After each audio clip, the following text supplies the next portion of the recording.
কামপুৰত কপিলী নৈৰ খহনীয়া বৰচুঙত খহি পৰিল কোটি টকীয়া কপিলীৰ শিলবান্ধ। শিলবান্ধটো খহি পৰাত আতংকিত হৈ পৰিছে এতিয়া নৈপৰীয়া। শিলবান্ধটো নিৰ্মাণ কৰাত ঠিকাদাৰৰ গাফিলতিৰ অভিযোগ স্থানীয় ৰাইজৰ। বিগত বৰ্ষত 6 কোটি টকাৰে নিৰ্মাণ কৰা হৈছিল 600 মিটাৰ দৈৰ্ঘ্যৰ এই শিলবান্ধটো।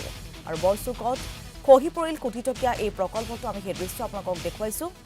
শিলবান্ধটো খহি পৰাত এতিয়া আতংকিত হৈ পৰিছে নৈপৰীয়া, কিয়নো বাঢ়নি পানীয়ে যিকোনো মুহূৰ্তত তছনছ কৰিব পাৰে অঞ্চলবাসীক। আৰু শিলবান্ধটো নিৰ্মাণত ঠিকাদাৰে গাফিলতি কৰাৰো অভিযোগ উত্থাপন হৈছে। বিগত বৰ্ষত 6 কোটি টকাৰে নিৰ্মাণ কৰা হৈছিল এই শিলবান্ধটো।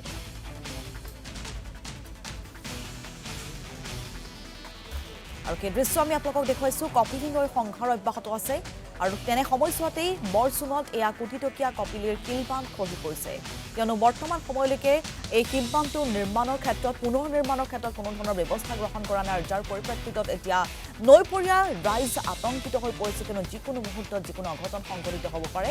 নৈৰ পানীয়ে তছনছ কৰিব পাৰে কাষৰীয়া অঞ্চল।